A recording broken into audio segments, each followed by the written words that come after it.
Okay, I'm here with Anthony Masiello. He is the co-founder of Love.Life telehealth. Excuse me. They are on a mission to make plant-based lifestyle medicine across the United States, just the way telemedicine is doing it, all virtually. Anthony, welcome to the show, brother. Thanks a lot, Joel. Yeah, super happy to be here.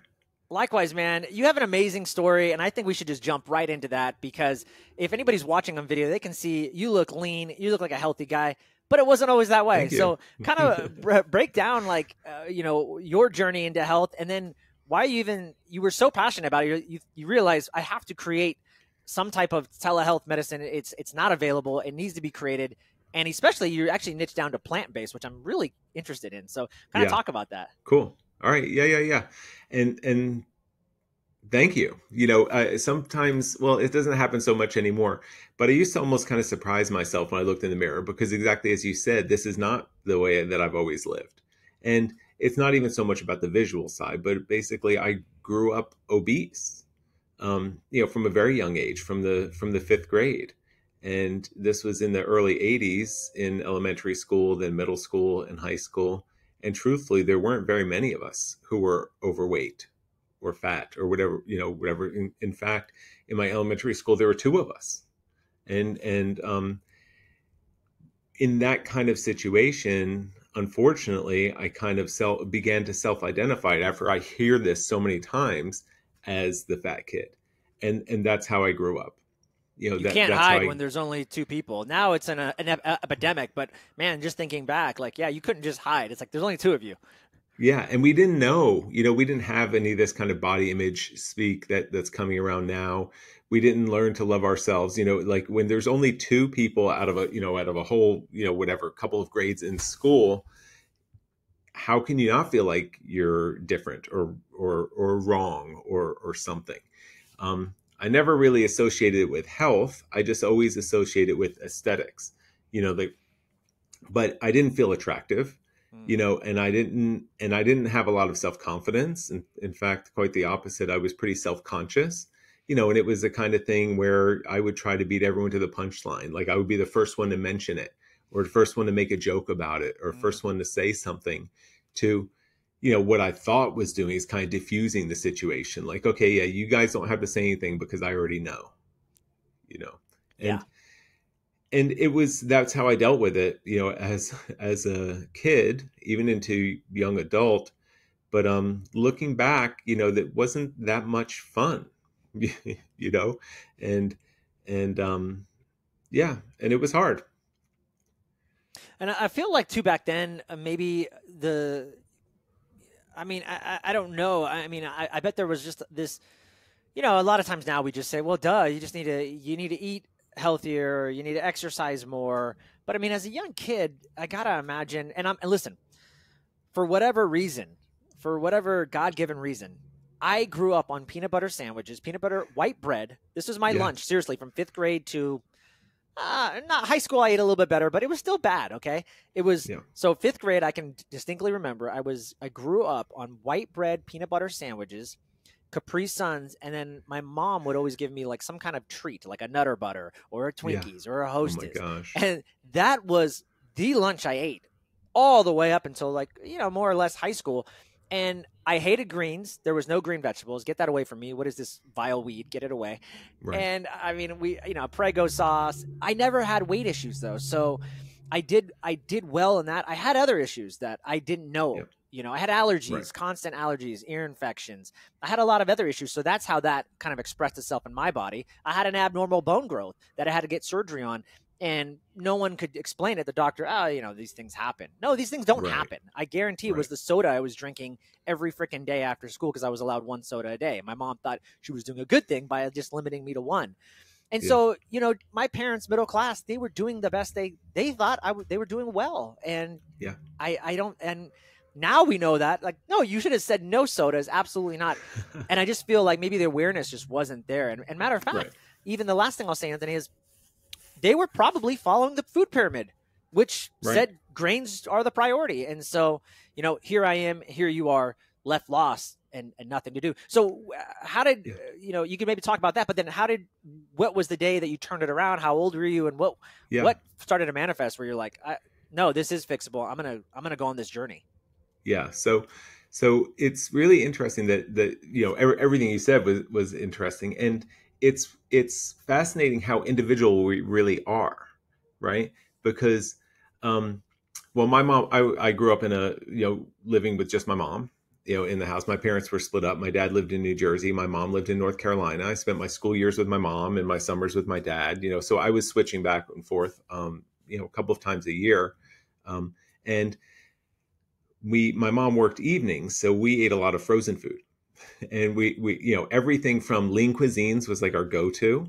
Like we just had lean cuisines, and sometimes I would have one of them, sometimes I would have two. But to your point, they weren't completely junk food. It wasn't like it wasn't fast food and cookies, and she wasn't buying cookies. And in fact, I grew up in North Carolina, but my mom was from New York, so we moved down there, and everyone around us was drinking sweet tea. It's basically it's brewed iced tea, but it's like more than a cup of sugar per gallon, right? It's like so sweet. And when my friends came over to my house, my mom would make, it was called Red Zinger. I don't know what it was. It was like almost like a hibiscus iced tea that was no caffeine, no sugar, and that's what we had in the fridge. So she was, to your point, she was trying, and she would give, whenever my friends would come over on the weekends when she was around, like she would be peeling carrots, and she would make everyone take a peeled carrot, and I would eat my peeled carrot, and my friends, as soon as we got outside, they threw them in the bushes. Like I remember these things. So to your point, she was trying as well, but there was something individual about me where I had the potential, even though I was in an environment, that my brother was in, for example. We're only 13 months apart. We have to be pretty close genetically. We have the same two parents. We grew up in the same environment, and he stayed thin as could be. And Yep. often he probably ate, maybe even a little bit more than me, or maybe he ate even a little more of the kind of treats and junk food than me, because I was constantly conscious of what I was eating and trying to eat less, and I had overweight doctors telling me that I needed to lose weight, but no one could tell me how. So Yeah. because we didn't know. And that is where now we have so much information available. Now we can probably find, 10 or 20 diet programs, anyone could find them, that would probably all work, completely different angles, but they would all work. And back then there wasn't really that, there were more fads because the diet market was new and information was not so easily accessible. And, I remember there were points where I gave up all fats. So then I would have a biscuit for breakfast. We would drive through Biscuitville on the way to high school, and I would get my biscuit with jelly on it. Not even realizing that the biscuit's loaded up with fat anyway, right? Yeah. But then I heard sugars were bad. So then I went back to butter. And the truth is, I was the same, whether I was eating a Margarine. biscuit, Yeah. right? Whether I was eating a biscuit with jelly or a biscuit with butter or whatever, like, who knows what it was, but it was manifesting in me, and it wasn't in my friends, because I was going there with 8 to 10 people, as we were on our way to school, and everyone was doing the exact same thing. And somehow it showed up in me, and it didn't show up in others. And, and that's just kind of the cards I was dealt. Right. Yep. And it was an issue, but it was never a serious issue until much later in life. And what I mean by that, it was always a visual thing for me. It was always how I felt. It was always how clothes fit and stuff like that. So I guess I didn't really go into details, but so I grew up obese. I graduated high school at 17 years old, probably weighing 290 or so pounds. Wow. And then fast forward, I went through college. My weight would kind of go up and down. In college, I used to donate blood a lot, but just because it was very easy to do, and I kind of felt good about, donating blood. But maybe half the time I would get a letter from the blood donation services afterwards, and they weren't able to use my blood. And Wow. that was very silent, like I didn't share that with anyone.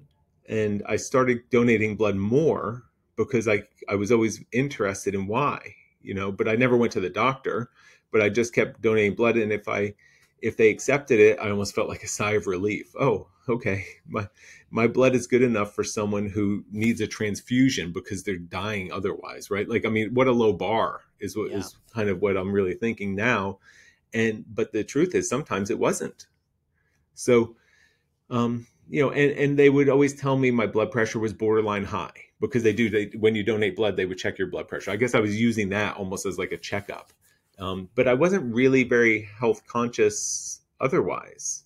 I was, until then after college, whatever, started a career, got married. And when my wife was pregnant, we had a child we had our first son in 2004. In 2005, she was pregnant with our second. And I went for a 20-year term life insurance policy at age 33, and I was denied. And that really rocked my world. I wanted nothing more than to be a father, for a long time. I was so excited, my wife and I, that we were starting a family. And I applied for a life insurance policy to try to do the responsible thing to make sure that if something did happen to me, that my family would be able to take care of themselves. And, understanding how data works with healthcare, and that this insurance company basically plugged in all my information into their computer, and it came back and it said bad bet.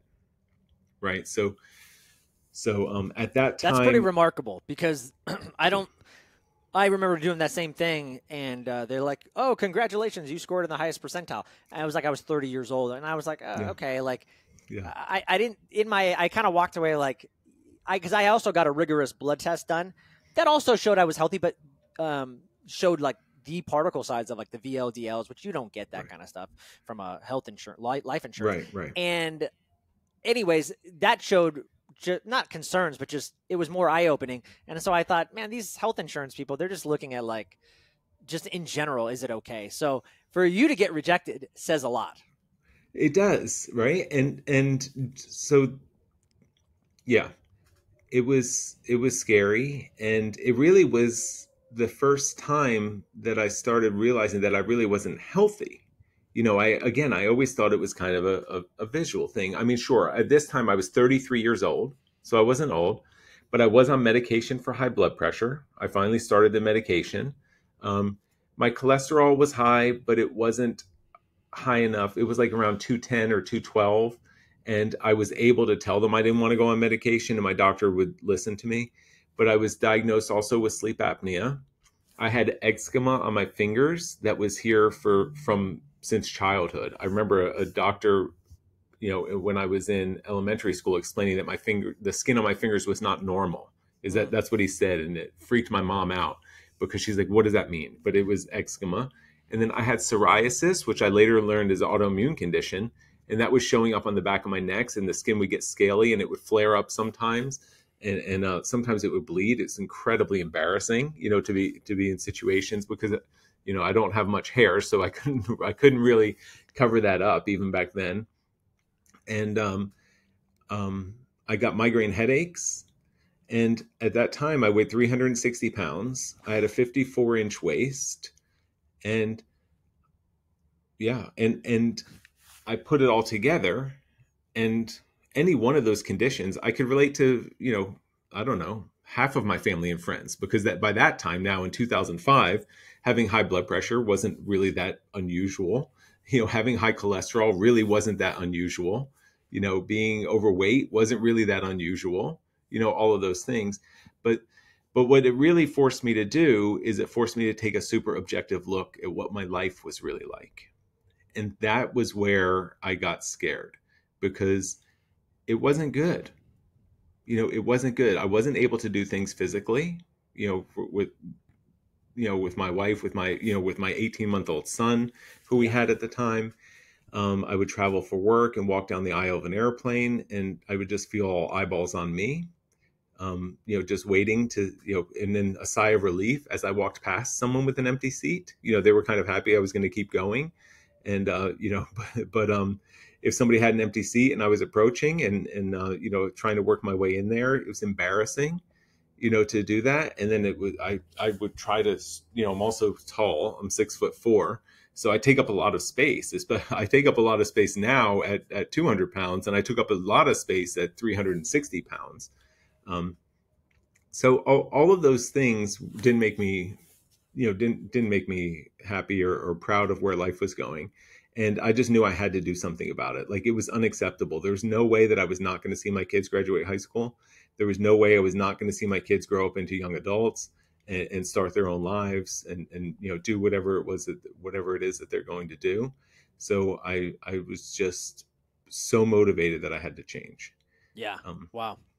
That's amazing. Oh, so talk to me about the transformation. What did that look like? Yeah. I'm assuming you went plant-based because then you decided to create a company off of it. But, talk about why you chose that and maybe just some of the results that you were seeing and what that looked like and over the years. So I didn't know what to do, right? So I gave up sweets and soda, and I said I was going to eat less, which basically just meant keep myself hungry, right? Because that's the only thing that ever had any kind of, that ever seemed to work for me ever before.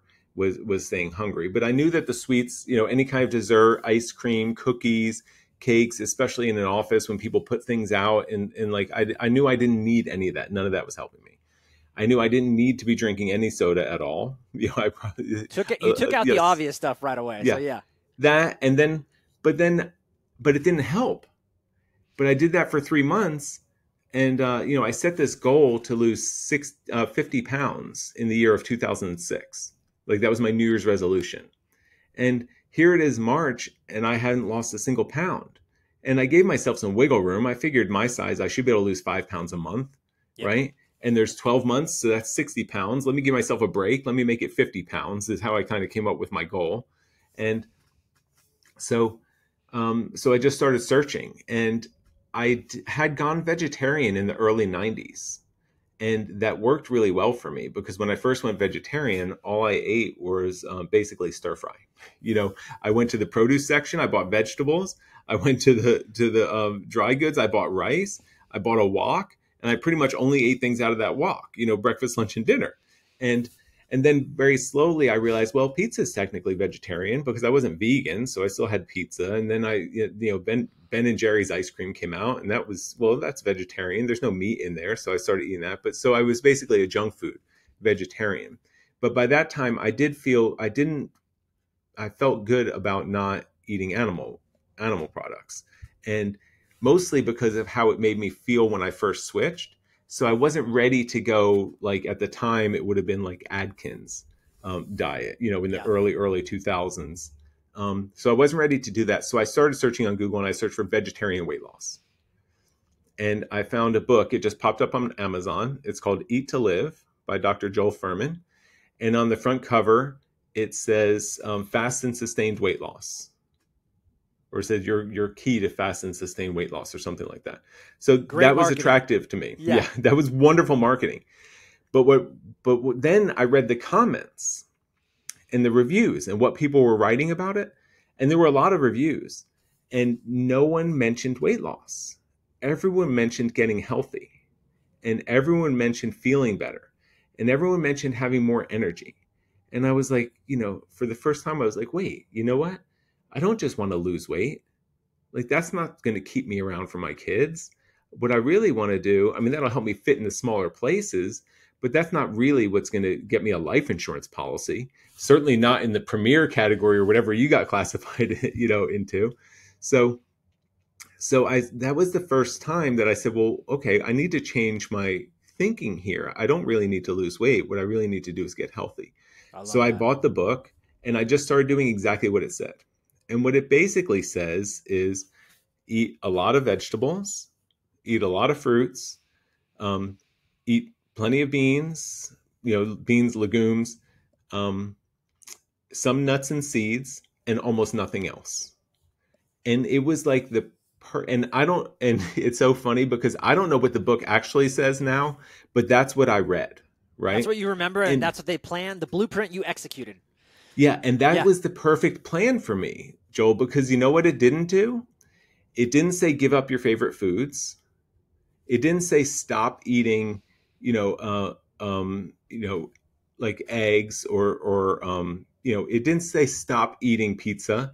It didn't say stop doing this stuff, right? So it was inclusive. It's saying, It, look, it, you it have said to, yeah, prioritize these things. exactly. I love that. Wow. And it said, get most of your calories from this stuff, and you're gonna feel better. You're gonna get healthy, and your body's gonna heal.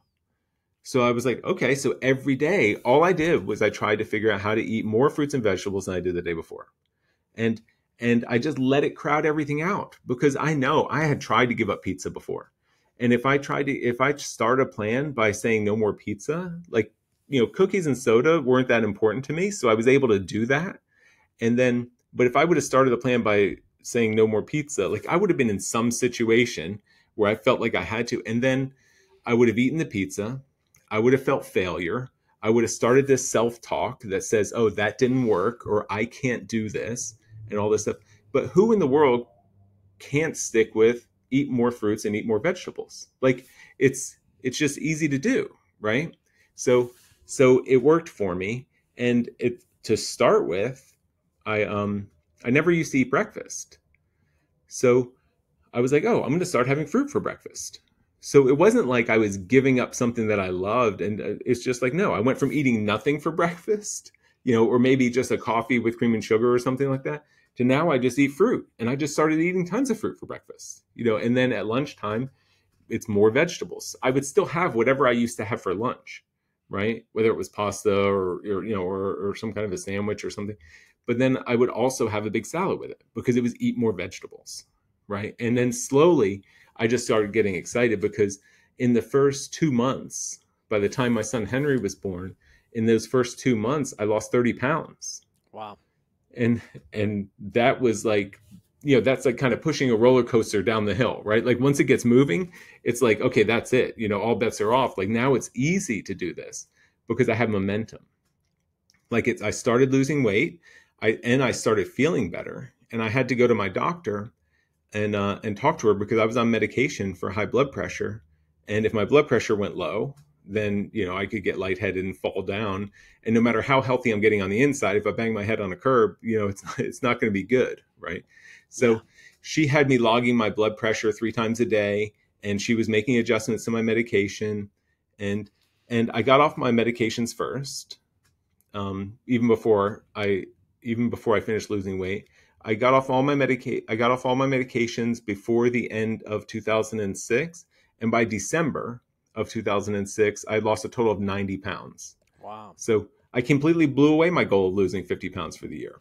And I did all of that with zero exercise. And when I say zero, I mean none. And not because I was anti-exercise or because I don't think exercise is good, but I had a newborn, I had a toddler, I had a full-time job, I had a long commute. It just wasn't in my life. It wasn't a normal part of my life at that time.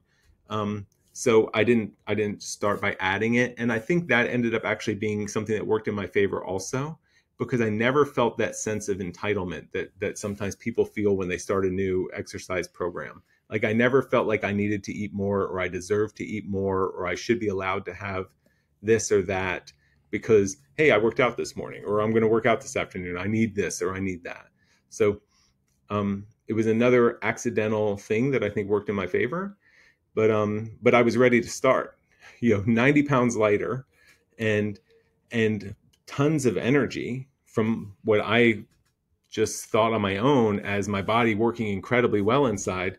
And I decided that I wanted to start running. And I wanted to start running because my wife was always a runner. And I was always the one who held her stuff when she was running races. She's like, here, she picks up this bag and they give her a t-shirt or whatever. And then I carry that around, or if she happened to be running a race that it was cold and rainy, I would have extra gloves and an extra hat for her so I could see her at a certain part on the course. And I would give it to her. In fact, I remember she ran her first marathon, and we were living together, and it was in Washington, D.C. It was a Marine Corps marathon, and I was able to see her at 4 or 5 different spots.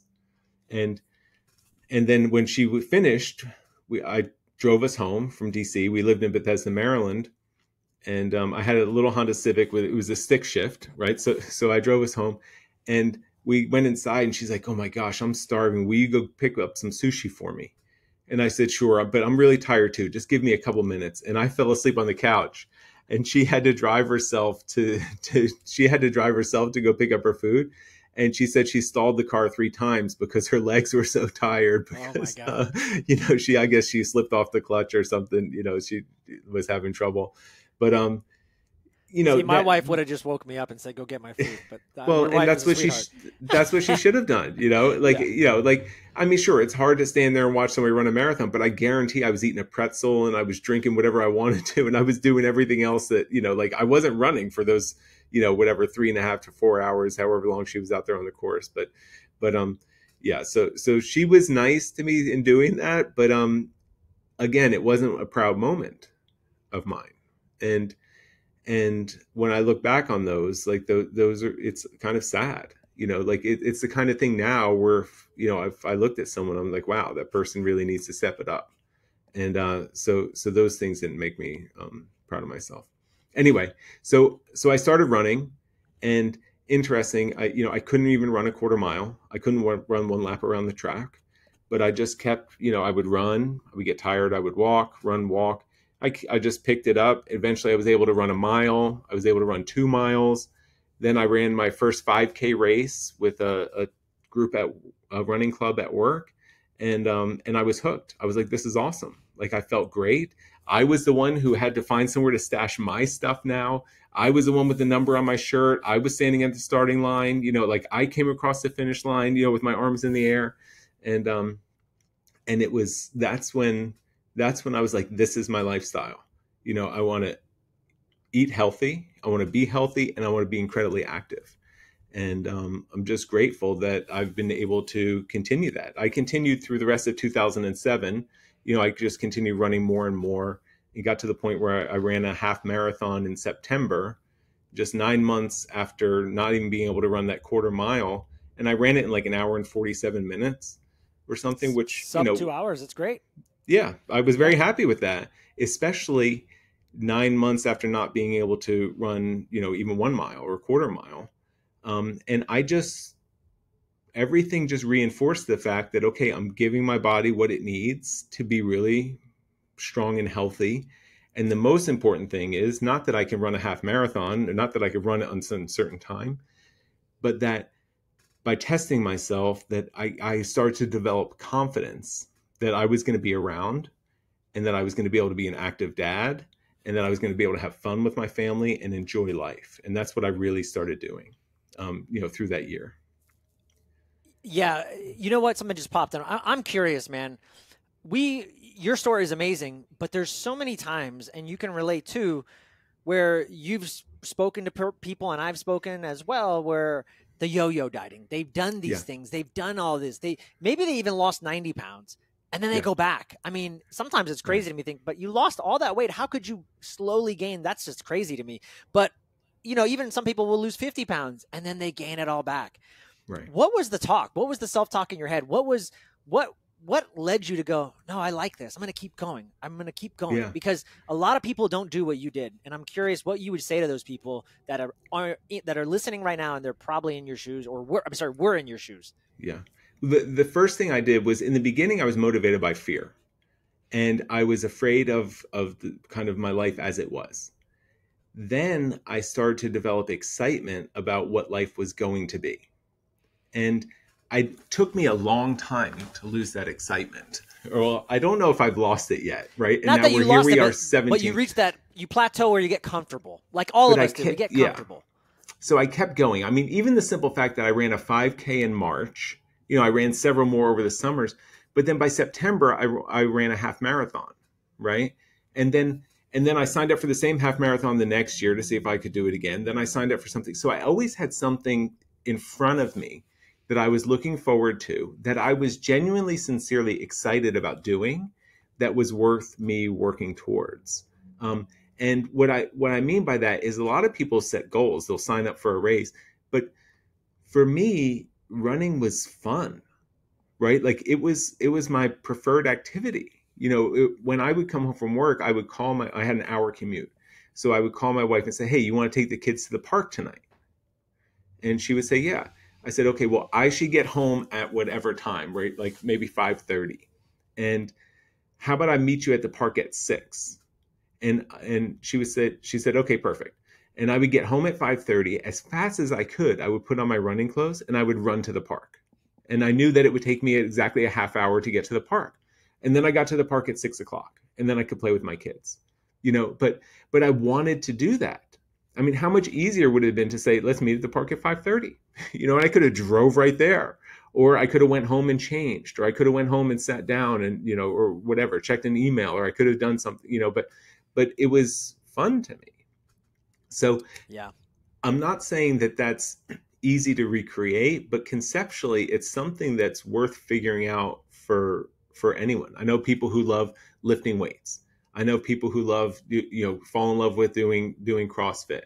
I know, people who fall in love with going for walks, and, if they have, trails or hikes or something around, or people who love riding bicycles. It's like anything that you can do that keeps your mind interested and active, and especially when it's new. Like running was so new to me. I got Runner's World magazine. I read an article for beginner runners, all the time. I was like, oh, wow, that's neat. Whatever. I didn't know that, and then I would reid about shoes and sneakers and you became that guy. Yeah, I get it. Yeah. Yep. And so I enjoyed it so much that it was something that there was always something there to look forward to. And even up until, I ran a marathon in 2015. So I always had these things in front of me. I met up with a bunch of other people who had lost weight. I think there were 16 of us, and the average weight loss of each individual was 200 pounds. So Wow. that means that I'm actually dragging down the average, because I only ended up losing 160 pounds, right? So there were others. So for every one of me, there was someone who lost 250 pounds, right? And we met up in Leadville, Colorado to run this crazy trail race in the mountains, 16-mile trail race. So it became part of my life. And I do think that that's key to sustainability. And then you only have to do that long enough to where all these things become habits, and they become automatic.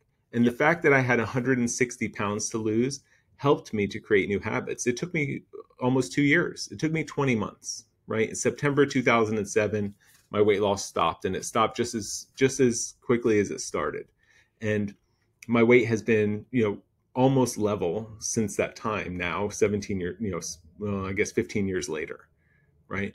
So, but by the time September, October, November came around, I didn't have cravings anymore for some of the foods that had helped me to gain weight, or at least the foods who weren't helping me to lose weight. Those things were just out of my mind. I hadn't had any of that stuff for almost 2 years, and I still haven't eaten sweets. I've never had I never had a birthday cake for a slice of birthday cake, or even a bite of birthday cake for my 17-year-old kid. And we had parties for him when he was a baby, up through, a couple months ago. He just got his driver's license. And whenever the birthday cake comes out, it's just not something I eat. And it's not an exercise in willpower, or it's not something that, is hard for me to do. It's just something I don't do. It's just normal. And when it's normal, it's easy. So that's where I think the sustainability came in for me.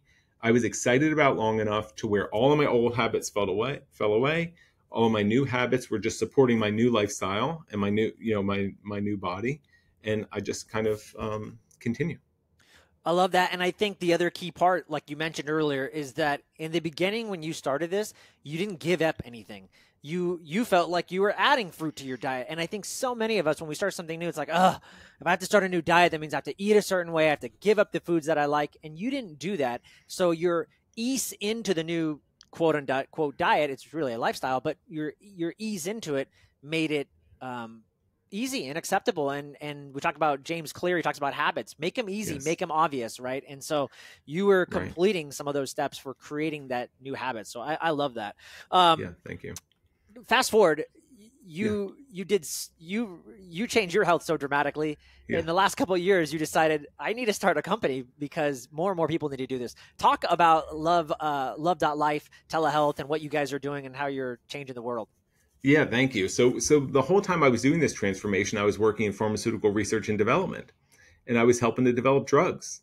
And I was passionate about that in the beginning because I thought that that was helping people. After I learned that there might be a better way, at least not for all conditions, and I'm not at all saying that all drugs are bad or not important or helpful, because there's a lot of life-saving medications out there that really help people. But what I learned is that when we were developing new drugs for things like hypertension or things like diabetes, or for other, what we call now kind of lifestyle related diseases, that really what we were doing is enabling people to not take care of themselves, because now we gave them a pill. We gave them kind of an excuse or a reason to not think that they needed to make those changes. So I didn't feel great about that, but I also didn't know how to support my family. But my wife and I, well, she watched. I had always joked about and said, look, if we didn't have so many bills, we could just live off your salary, and I wouldn't even have to work. Which is kind of true, right? I mean, it sounds Honey, funny. you I go work. laughed. Yeah. I just Yeah. laughed while I said it, Yeah. right? Because it's not how we think, but it's what we did. She watched it. She wasn't really on board with it. She's like, oh, that's interesting. But I was doing it with the math. I take a scientific approach to almost everything that I do, right? So I was modeling these things out, and I'm like, we'll have just as much like play money as we have now if we didn't have all these bills. So then she watched the documentary on the minimalists, and she got it from those guys. She didn't get, she didn't quite understand what I was saying, but we took that step. We sold everything. We sold our house. We had a lot of property. We sold everything that we had in our barn that we needed to take care of the property. Like, we literally sold it. And if we couldn't sell it, we gave it away. And if we couldn't give it away, we tried to donate it, or we ended up, recycling or trashing all of our stuff. We moved from a big house to a small 1-bedroom condo. I mean, 2-bedroom condo, when my kids were starting high school. So they're tremendous sports for kind of going along with this. But what we really did was we took finances out of our equation. So I know our decisions no longer had to be made based off of what was going to enable us to kind of pay all of our bills, because we got rid of all of our bills. And by doing that, then I left Novartis in 2018, and I just started exploring, okay, how am I going to help people in a way that I feel truly passionate about? And I would go to all these conferences and meetings, and I noticed this pattern. And there would be basically there's a doctor who's giving a presentation, and their scientific expertise that they were sharing about why this does that, and how to help these conditions. Then they show case studies, and the case studies would be people like me, like somebody who has done what they just described and had these life-changing effects, and how they're just living happier and healthier than ever before.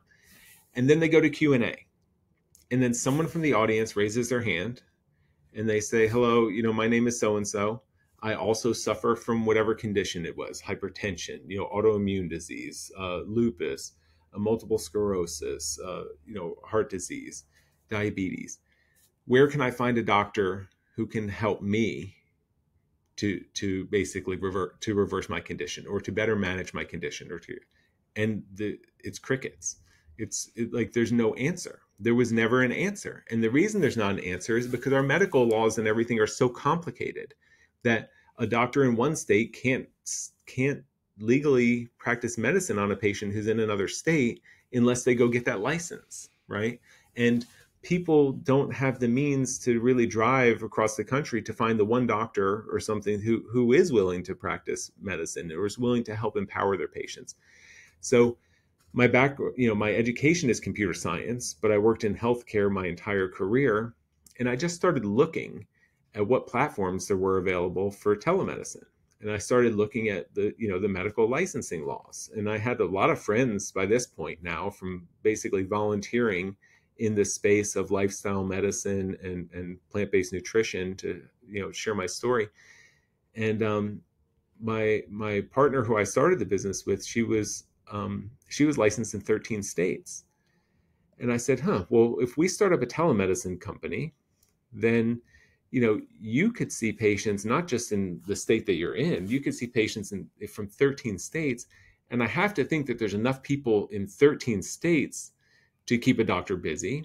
But this kind of medicine, like if you opened up an in-person practice, you'd probably be sitting there by yourself most of the day, right? You might get one or two people to come in, within a whatever 60 or 100-mile radius. Yep. But telemedicine took down all of those borders and just made everything more accessible. So uh, it wasn't easy, but I convinced her that we needed to do it. She probably knew a little bit more than I did about how difficult it was going to be, but I was honestly up for the challenge, and that's what I set out to do. I said, this is a problem I'm going to solve. I loved it because I have a lot of friends who are health coaches and educators, and this service was 100% complementary to what they were doing. Right?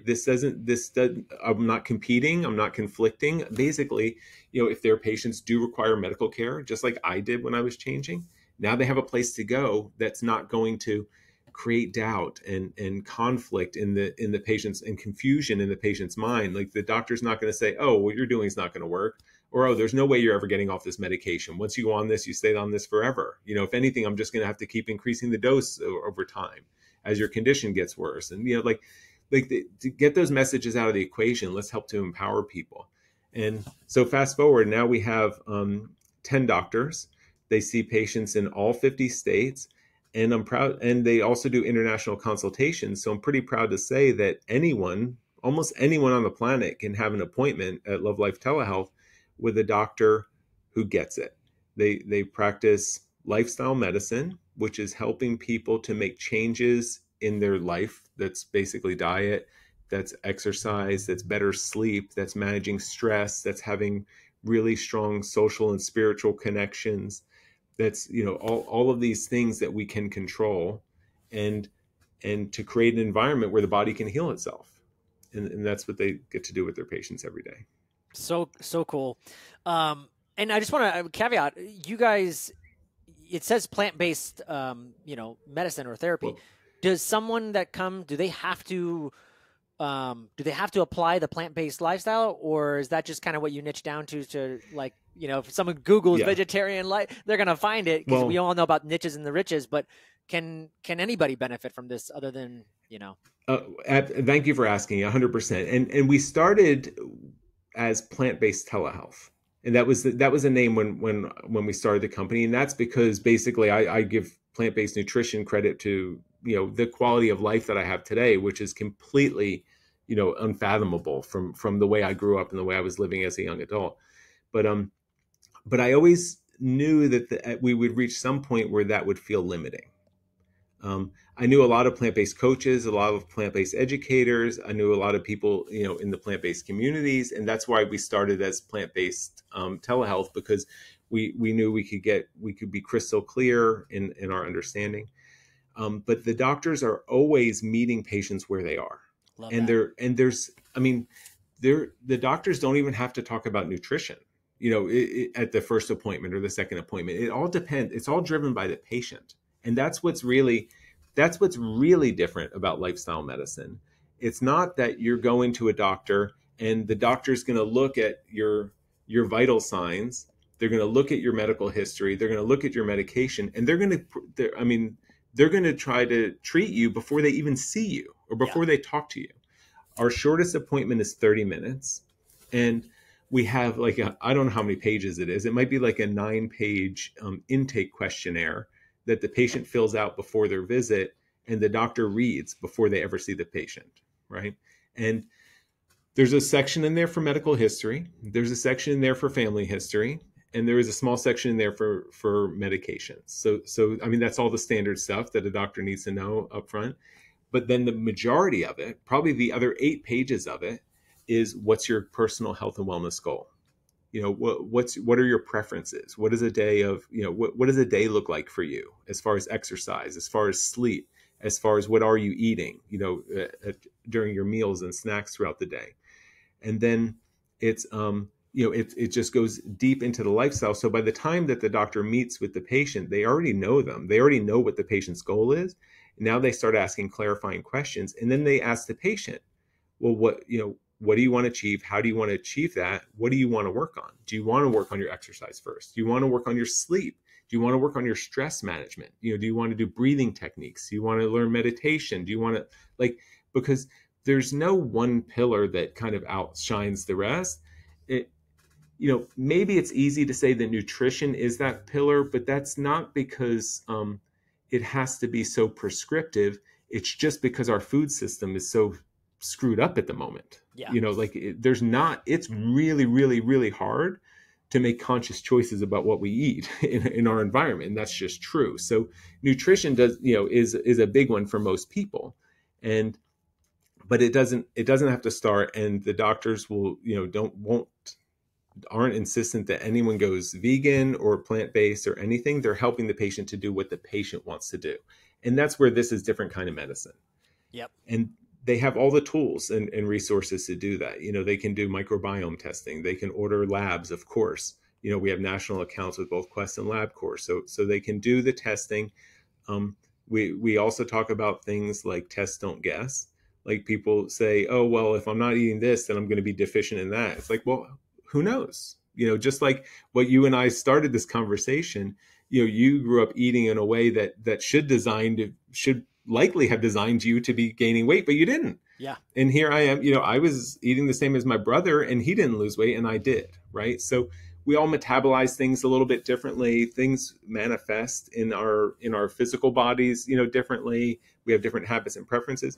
So they will dig into all of that and they'll say, look, we want to know if you need to supplement your B12, like the first thing we do is we test where's your B12 like now? Is it fine? If it's fine, continue doing what you're doing, right?